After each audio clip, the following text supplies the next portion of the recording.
Zona Cero. Nos adentramos en los enigmáticos territorios de nuestra querida Zona Cero para averiguar otros descubrimientos de América. Me refiero a los precolombinos, claro. Como todo el mundo sabe, hubo multitud de civilizaciones que llegaron a América mucho antes que Colón. Si es que lo de Colón fue una anécdota. Ya cuando él llegó y llegó a esas Bahamas, a esas Islas Bahamas, ya dijeron, mira, otro que ha llegado, y más blanquito si cabe. ¿Qué tal, mi querido Jesús Callejo? Buenas noches. ¿Qué tal? Muy buenas noches. Hombre, veo que vienes hoy vestido de vikingo, ¿eh? Sí. Está relajado las vestimentas femeninas. Vengo de machote. Con tu casco cónico, tu protección nasal, qué maravilla, ¿eh? Sí. Claro, que me haya roto una vez la cara no quiere decir que me la vuelvan a partir por segunda vez.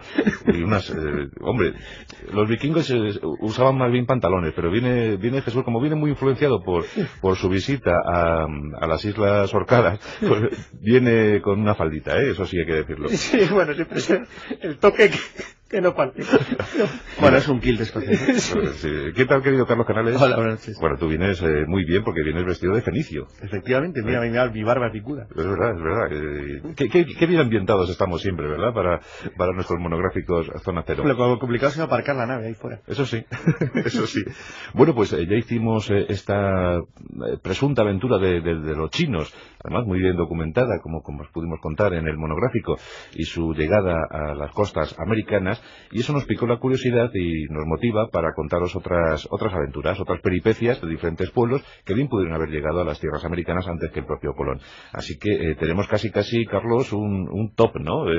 Sí, porque parece ser que todo el mundo ha llegado. Bueno, primero una cosa que yo quiero dejar clara, porque además a mí la figura de Colón, como más me interesa, a pesar de lo interesante que puedan ser sus orígenes, nacimiento y demás, que sinceramente a mí me da igual, por una razón que dije el otro día. Colón solamente ha escrito en un idioma que se le conozca. Sí. El castellano. No escribió jamás nada en ningún Aunque, si me lo permites, a mí cada vez me interesa más la figura del Colón catalán, claro, a mí lo que me interesa mucho es el Colón navegante. Sí. Es decir, el Colón, que es fascinante la historia de él como navegante. Sí. Primero porque era un navegante excelente, digan lo que digan ahora algunos de sus críticos. Y segundo porque el único descubrimiento que importa es el suyo. Todos los demás, chorradas. Pero aún así, dado que no han tenido ninguna trascendencia en la historia, sí creo que viene bien dar un pequeño repaso a cuáles son las pistas cada día más sofisticadas sobre viajes a América anteriores a Colón. Y cuando digo viajes, creo que lo vamos a centrar en eso, en viajes. Porque, obviamente, el contacto entre América y el mundo, la isla del mundo, es decir, África, Asia y Europa, no se perdió jamás. Siempre hubo contactos y viajes. Y en ese sentido habría una especie como de viaje continuo. Pero yo no me refiero a los contactos transoceánicos o incluso terrestres, porque, por ejemplo, parte de las tribus chukchis que vivían en la zona de Kamchatka se sabe perfectamente que con la invasión mongola se desplazaron en parte a Alaska, o sea, luego llegaron a América. Y estoy hablando del siglo XIII, que por cierto, esa migración fue la que obligó a los pueblos Nadene de Alaska a dirigirse hacia el sur. Ahí llegaron los apaches, a donde viven actualmente. Es decir, esos movimientos han existido siempre. Yo creo que lo que vamos a pegar hoy es un pequeño repaso a cuáles han llegado navegando. Sí. Navegando antes de Colón y en tiempos históricos nuestros. Vamos a ver, utilizando la cronología, el otro día me decía mi pequeño Alejandro de 23 meses, me decía, bueno, papá, pues habla, claro. Si los egipcios fueron capaces de levantar más de un centenar de pirámides tan colosales, la Esfinge y una gran cultura, ¿cómo es posible que no fueran capaces de doblar la cornisa atlántica del continente africano? Efectivamente, buena pregunta. Fíjate, el nene, ¿eh? Bueno, navegaba un poco el joven. ¿De quién será hijo?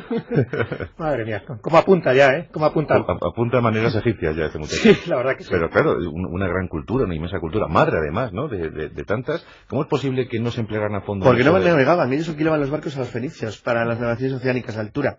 Ese fue el primer problema. Y el segundo fueron los herederos de los fenicios, que les cortaron a ellos y a los griegos la navegación hacia Occidente. De hecho, el famoso viaje de Nearcos y el famoso viaje encargado a los fenicios para dar la vuelta a África, el supuesto viaje que hicieron, se lo encargó un faraón egipcio, que no fue un viaje autónomo fenicio. Por otra parte, para los que hayan leído el libro de Enigma, cuando hablamos del viaje de Rati Magui, los viajes oceánicos egipcios, que los hubo, son ya de época muy avanzada. De hecho, eran ya con la dinastía griega, con los Ptolomeos, a partir del siglo III a.C., y siempre con naves griegas. Nunca utilizaban la porquería de naves de río que tenían ellos, porque no se iban a ninguna parte. Además, ellos siempre, debido a la posición geográfica que tenían y al conocimiento que tenían de las costas, los viajes de exploración a largo alcance que llegaron a hacer siempre fueron hacia el este, nunca hacia el oeste. Es decir, el punto del enfoque de las escasísimas exploraciones egipcias, desde la más antigua, es decir, el viaje famoso al país de Punt, de hace más de 3.000 años, de la reina Hesebut, hasta los últimos, los probables o supuesto intento de circunnavegar el globo de Rati Magui en el 232 antes de la era cristiana, fueron siempre hacia el este, nunca hacia el oeste.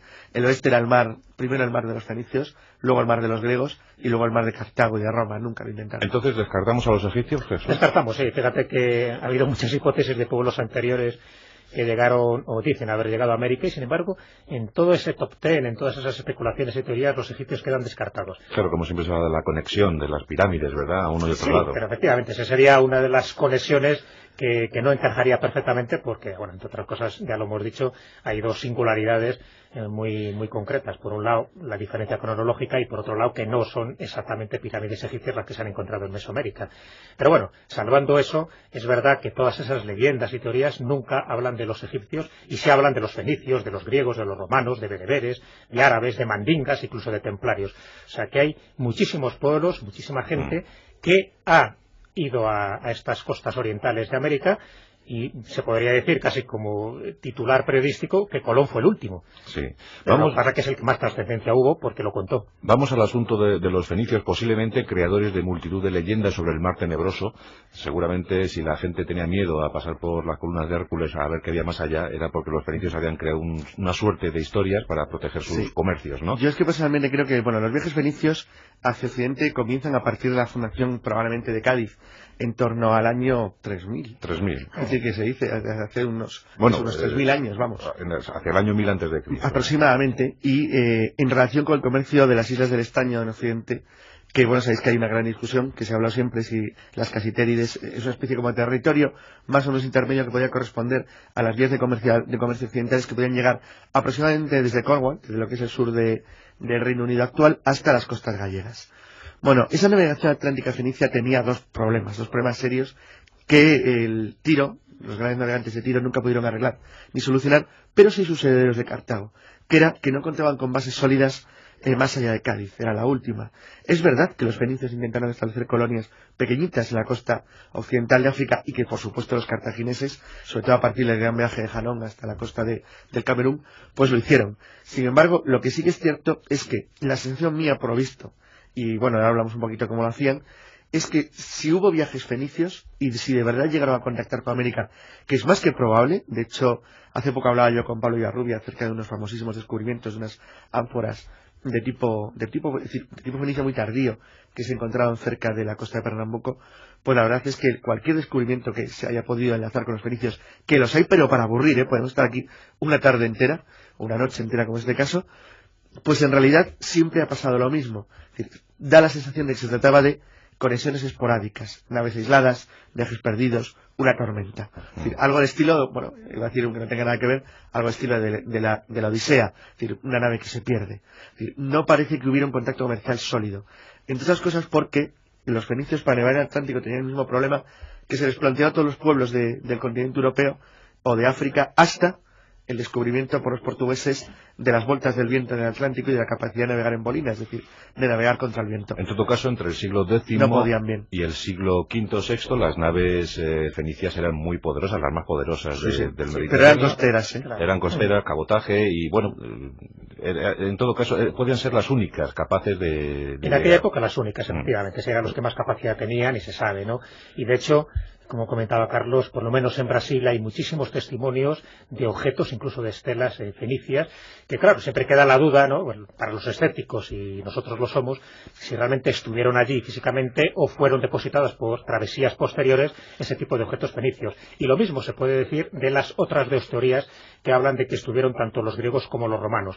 ¿Por qué? Porque, por ejemplo, sí se han encontrado monedas romanas acuñadas en tiempos de Augusto y en el año 350 después de Cristo, que han sido desenterradas en las costas tanto de Costa Rica como de Venezuela. Sí, ahí vuelve otra vez la cuestión. Es decir, ¿estuvieron ahí los romanos o alguien depositó esas monedas en alguna travesía posterior? No lo sabemos, pero desde luego son como elementos anacrónicos en unos lugares sí da la donde sensación, no tenían que estar. y bueno, hay que citarlo porque se cita siempre, pero es verdad y es justo. Entonces, porque mira, era cordobés, aunque Córdoba no tiene el mismo sentido actual. Y es que es cierto que Séneca, cuando habla de la última Tule y dice que algún día se desvalará las tierras que hay más allá de Tule, en realidad los romanos conocían Tule era un término indeterminado geográficamente, podía significar las Shetland, las Feroe, las Orcadas o incluso la propia Islandia.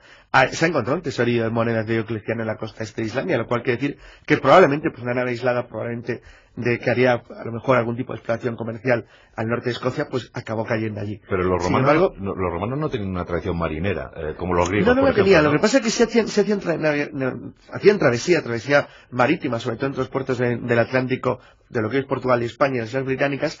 Es cierto también que el gobernador de Britania Agrícola circunnavegó las Islas Británicas enteras, y que Druso llevó una expedición de exploración a lo largo de las costas de Dinamarca hasta el Báltico. Es decir, sí se aventuraron, es decir, barcos romanos se sabe que llegaron con seguridad a las costas de Noruega y probablemente a las de Islandia. Es decir, desde luego a las de Canarias con seguridad. Realmente ellos en parte fueron herederos del comercio cartaginés y del comercio griego, incluso en las costas occidentales donde lo abrieron ellos, y sí es también muy probable que naves romanas pudieran llegar. De hecho, cuando hablamos de los fenicios, hay que tener en cuenta, porque ha comentado Jesús, que cuando los fenicios navegaban hacia las costas del occidente africano, pues a la altura de lo que hoy es Senegal, una pequeña desviación es muy fácil que te lleve hasta Fortaleza, es decir, hasta Recife, Fortaleza, hasta lo que es Brasil. Es decir, no es especialmente extraño ni es una navegación compleja, son unos pocos días de navegación más. Sin embargo, eso no significa que eso establezca una ruta comercial. Que si una nave aislada puede llegar, pues casi seguro que sí. Casi seguro que una no. Decenas de naves aisladas probablemente llegaron a lo largo de 500 años. ¿Cómo no va a llegar? Bueno, de 1000 años si contamos el periodo griego y el romano. Pues ya estamos creando un pequeño museo naval en las costas americanas. Pues es que lo hay realmente. Van llegando naves de todos los tipos, de todos los calados. Mandingas también, Jesús. Mandingas, sí. Aquí ya tenemos que dar un salto en el tiempo. Después vamos a dejar ahora atrás a los vikingos, aunque luego nos referiremos. Me refiero a efectos cronológicos, porque los mandingas se habla de, ese gran pueblo mandinga, ¿no? Del que ahora pues hay muchos herederos dentro de lo que es África Occidental, como Senegal, como es Mali, ¿no? Pero estamos hablando de una travesía que ocurrió supuestamente en el año 1311. ¿Quién regía aquel imperio por aquel momento? Era el rey Abubakar II. Y tuvo una genial intuición este hombre en aquel momento. Ya digo que estamos hablando de unos imperios no muy conocidos, pero con un poderío naval, según queda demostrado, entre comillas siempre, por este tipo de crónicas que ha habido. La gran intuición es que se hizo a la mar al frente de 2000 piraguas, barcos de pequeño calado, y puso rumbo hacia el oeste, que es donde él pensaba, dicen algunas leyendas, que por información privilegiada de que había otro tipo de tierra firme, pues toda esa expedición no tan aventurada, hasta el punto de que esa expedición descubriría Recife en el actual Brasil. Pero nunca regresaron. Es decir, ese es el problema, ¿no?, del mensajero que va y no regrese, que todos son crónicas orales que luego se pusieron por escrito. En esas tierras sí se han encontrado inscripciones mandingas que acreditarían la presencia de esta cultura africana mucho antes que Colón. Estamos hablando del año 1311, y que de alguna forma nos indicaría que ese pueblo, y en concreto ese imperio africano de aquel momento, no estaba tan atrasado como nos han hecho creer, sino que realmente tenía por lo menos esos conocimientos náuticos tan importantes como para que llegaran en concreto a las costas de Brasil. ¿Qué hay de verdad y qué de mentira? Pues como siempre, aquí hay mucha más especulación que pruebas, ¿no? Ojalá tuviéramos esos datos. Pero sí se sabe que Abubakar II, por lo menos, zarpó de África Occidental con rumbo al nordeste del continente sudamericano. Todo lo que indican es que no pasó de las costas brasileñas y que no hubo nadie que pudiera regresar. Sí movilizó los recursos de su reino, ¿no?, para lograr que los árabes residentes en el lago Chad le construyeran una flota de altura, que fuera capaz de atravesar ese mar tenebroso donde no se sabía muy bien qué iba a ocurrir, ¿no? Y se sabe que Thorfeyerda, por ejemplo, empleó muchas de esas técnicas usadas supuestamente por el rey Abubakar II, empleó esas técnicas para construir esos juncos, esos barcos, que luego fue la expedición Ra I, y que intentó de alguna forma rememorar, ¿no?, esta travesía del año 1311. Al final, dice en las crónicas que bajaron por el río Senegal, atraviesan el Atlántico, se cree que pudo avistar la costa norte de Sudamérica, y donde verdaderamente llegaran, donde parece que hay testimonios de que llegaron a poner el pie, es en la actual Panamá, aparte de Recife, lo que acabo de comentar antes de Brasil, ¿no? ¿Qué ocurre? Pues nada, que su gente no regresó y que al final parece que acabaron instalándose, o por lo menos mezclándose con parte del imperio inca, y todo lo que quedan, ya digo, son testimonios orales que luego se pusieron posteriormente. Es que es muy importante, por eso significaría lo que llaman descubrimientos ciegos, que no son descubrimientos reales. Sería, por ejemplo, el caso del San Telmo, de la fragata San Telmo en la Antártida. Es decir, bueno, eso no es un descubrimiento. Que llegó probablemente la San Telmo a la Antártida, yo estoy seguro, sí, por el tipo de lugar donde se perdió, pues es muy probable que acabara en la tierra de Graham o en sus proximidades. Como muchos barcos españoles. Claro, pero eso no Australia, significa, ¿no? Exacto, bueno, con Australia con seguridad. Claro. Barcos españoles y portugueses seguro, seguro. Bueno, Australia es distinto, porque ya sabe, por ejemplo, que los chinos la conocían bien. En Australia ya ni siquiera se considera un misterio. Pero lo que sí es verdad, fíjate, desde Timor hasta Darwin hay un salto. Es decir, ¿cómo no van a llegar los navegantes portugueses? Seguro que llegaron. Claro, es decir, otra cosa es que en muchos barcos, si tú no regresas, no das noticia, no hay asentamiento, no hay comunicación, es un descubrimiento estéril, es decir, simplemente un viaje sin retorno, de los cuales probablemente hubo centenares.